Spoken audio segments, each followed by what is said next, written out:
Hi guys, today we're going to learn about antiderivatives or indefinite integrals. Now think about something.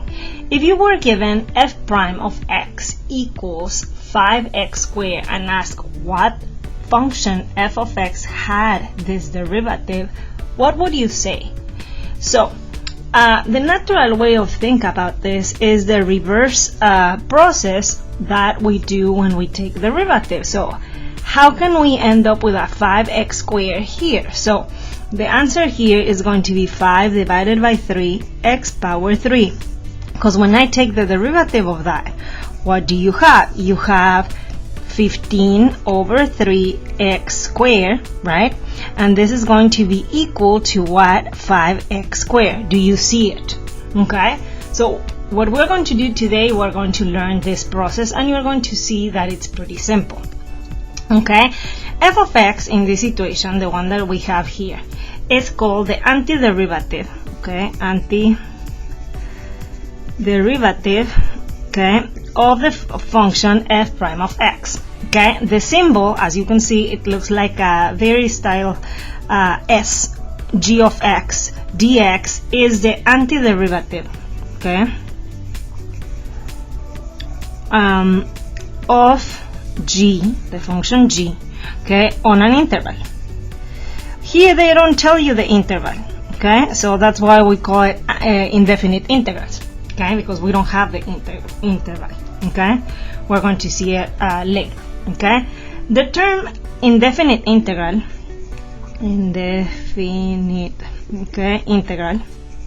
okay, is a synonym for antiderivative. So both are the same, okay, so we can call it compute the indefinite integral or the antiderivative. You are going to do the same. Now, what are the formulas of these antiderivatives? Okay, when we learn how to take derivatives, okay, I told you that you have the power rule, the derivative with respect to x of x to the power of n. You know that you are going to multiply the exponent of the variable times the coefficient, so you have nx power n minus 1. So the reverse way of doing the power rule is the following. If I ask you to integrate x power n dx, what are you going to do? You are going to add 1 instead of subtract, okay? In addition to that, you are going to divide the variable by a constant n plus 1, okay? So if this was a 2, then this is going to be 2 plus 1, and this is going to be 2 plus 1 plus c. Okay, we're going to talk about that later, okay, about the c. So there are several things that you need to recognize here. When you have the symbol of the integral, it always goes with the dx, okay? We're going to talk about that, about the meaning of the dx, okay? So what happens if n is, okay, negative 1? Well, there's a formula that we're going to talk about that later, which is with the natural log, okay? So please make sure that in order to use the power rule, you need to have n different than negative 1. Okay. Back in the day, we learned that the derivative of sine of u is going to be cosine u du dx, because you have the chain rule. Please note that you need to have the chain rule. Okay. So if you have the integral of cosine u du, okay, since it's the opposite operation, okay, it's the, okay, we're going to reverse it, okay. So you start here. Now your result is going to be sine of u plus c.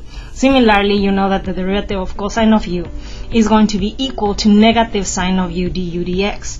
So here, if I ask you the integral of sine of u du, you are going to have the negative here, okay, because technically speaking, you have here negative and here positive, okay, plus c. As you can see, all of them have the c, okay. So when you have an indefinite integral, you are going to always have the plus c, okay. So similarly, tangent of u is secant square. Secant square, the integral is going to be tangent, okay. The derivative of cotangent of u is negative cosecant square of u du dx. The integral of cosecant square u is going to be negative cotangent of u plus c. As you can see, all of them have the c. And here are the rest of the formulas. As you can see, from here to here, you're just switching them. Here the sign, since you are starting positive, you are giving the result in negative, okay. So if you already know your formulas here with the trig functions, for the derivatives, it should be pretty straightforward to do the integration rules, okay? So now, some properties that we're going to use in a second. So the first property that we're going to use is the sum and difference. If you have two functions and they are adding or subtracting each other, okay, like you can see here, f of x and g of x, you can integrate them separately and then add them, or together, okay, and they would give you the same. Now, okay, so this one, happy situation, sum and difference. Now, the constant multiplication, if you have k that it's a constant, then you have that the integral of this constant times f of x dx is going to be the same as if you pull out the k, integral of f of x dx. And this should be the same. Now, please note that the followings are a sad face, okay? So why?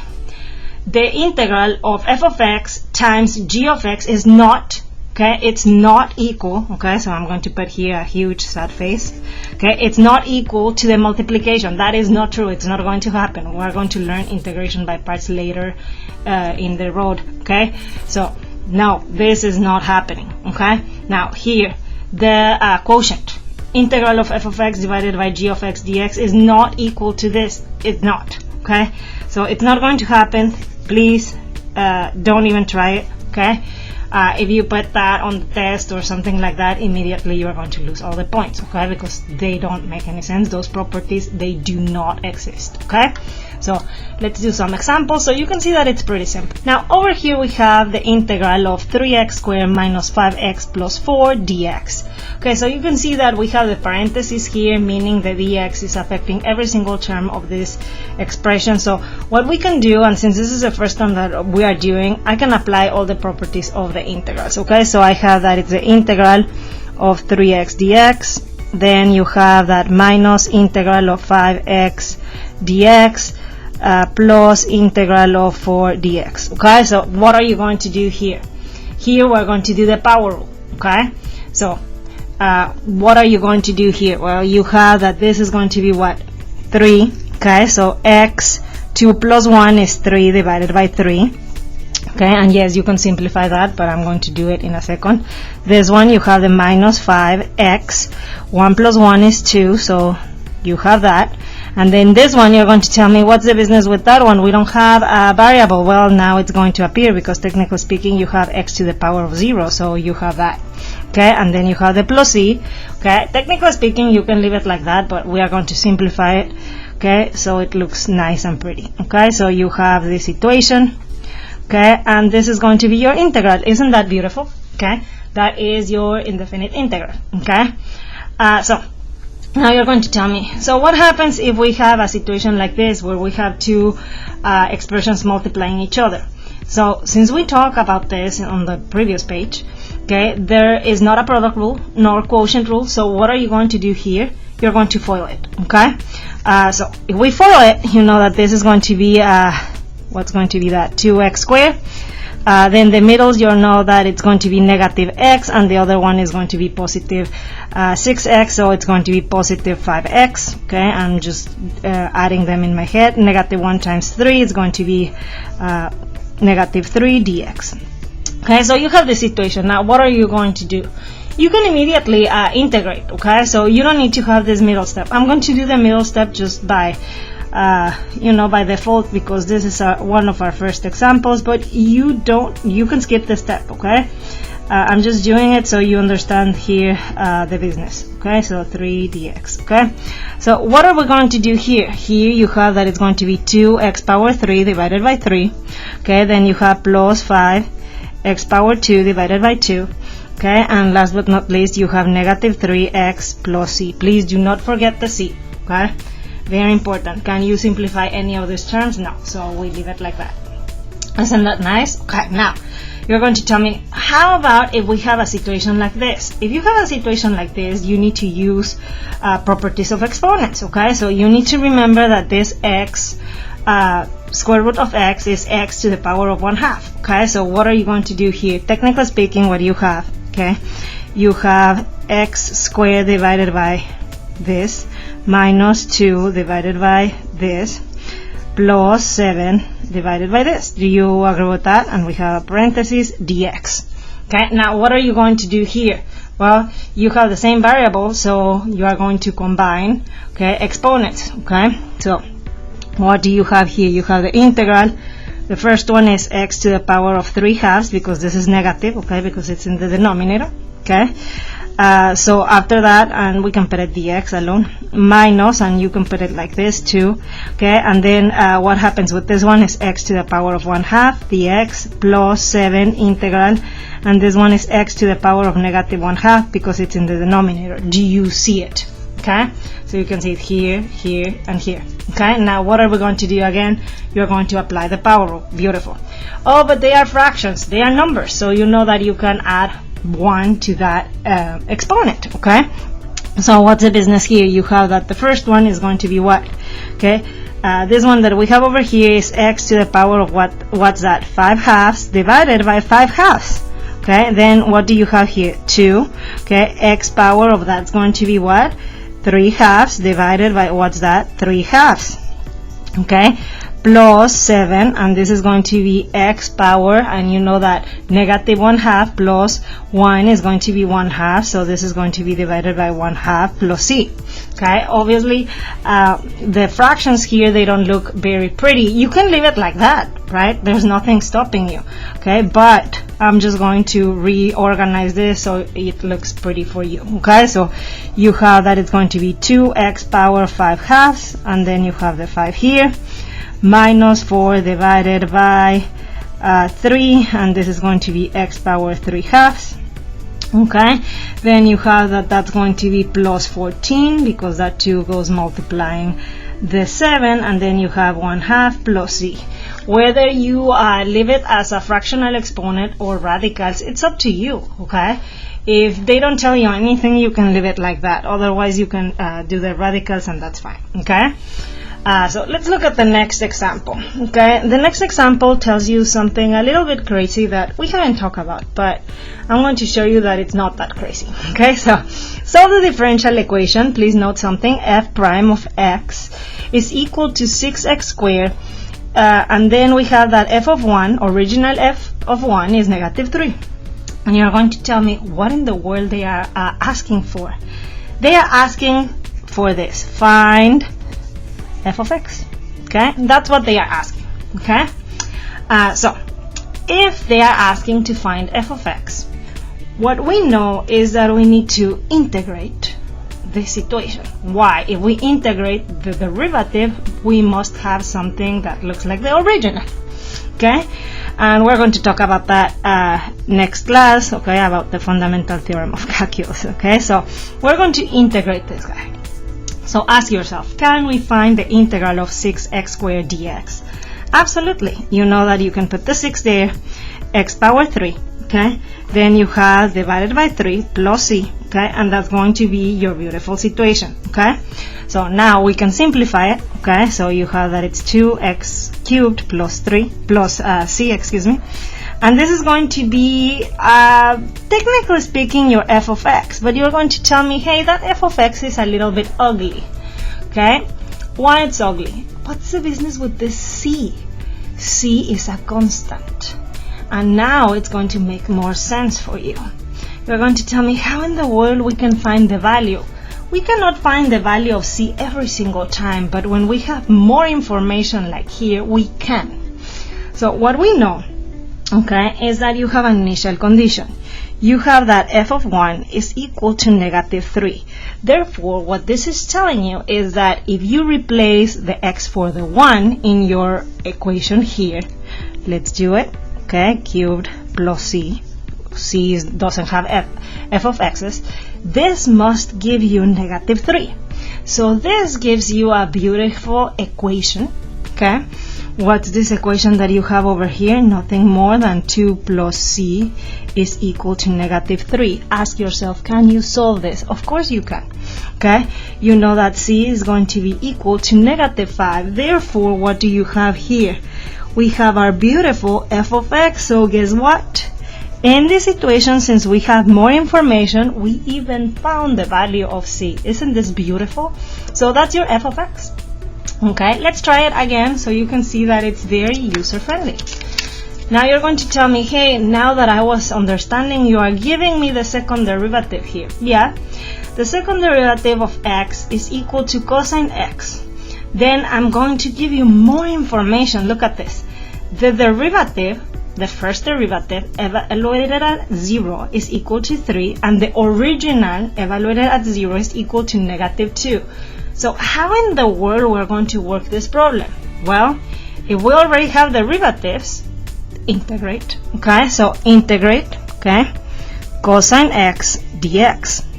Now ask yourself, can I integrate this? Absolutely, we just saw the formula. And the formula tells you that this is sine of x plus c.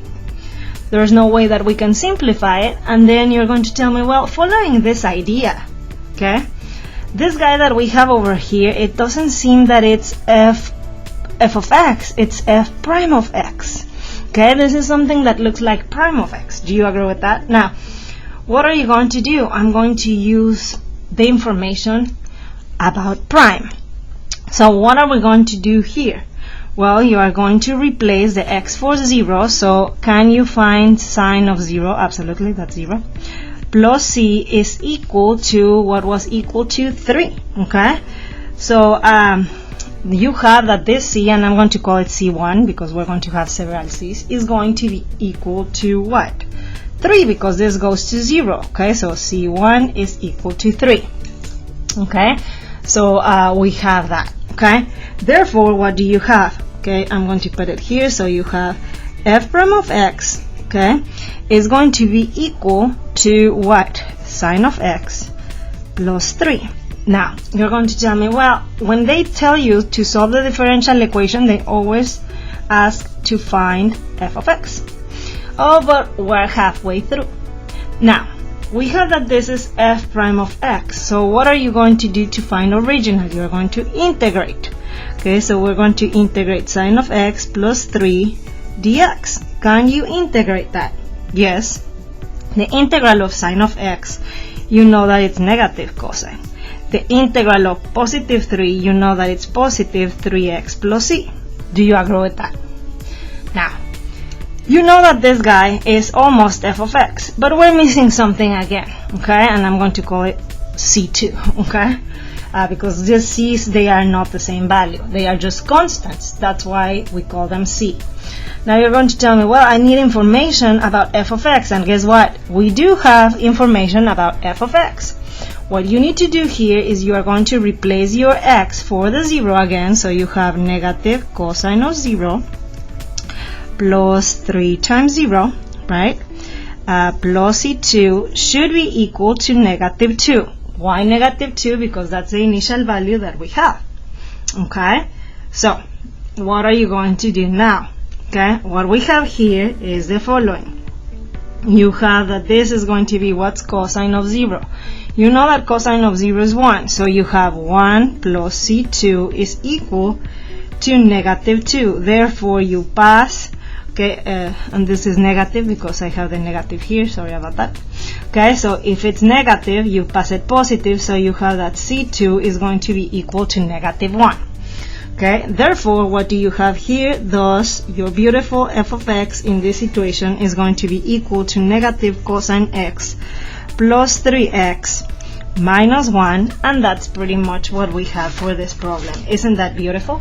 Okay, so let's move on to more examples. Now for this example, we have a particle along the x-axis at a velocity of b of t equals to 4t power 3 minus 3t power 2 plus 5, where t is greater or equal than 0. They tell you that at time t equals 2, its position is 3.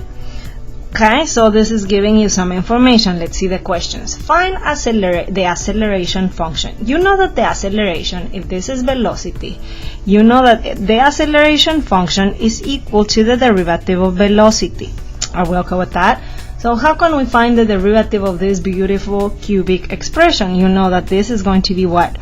4 times 3 is 12, t power 2 minus 3 times 2 is going to be -6. Okay, t, and then this one is going to be 0. Okay, so you have that this is true for t greater or equal than 0. Okay, so that's your acceleration function. Now, here's where the things get a little bit interesting. Find the position function. Now you know that technically speaking, your position, okay, is going to be equal to the integral of velocity. Do you agree with that? Now ask yourself, can I find the integral of this beautiful expression? Absolutely. Okay, so what do you have here? Okay, what do you have here?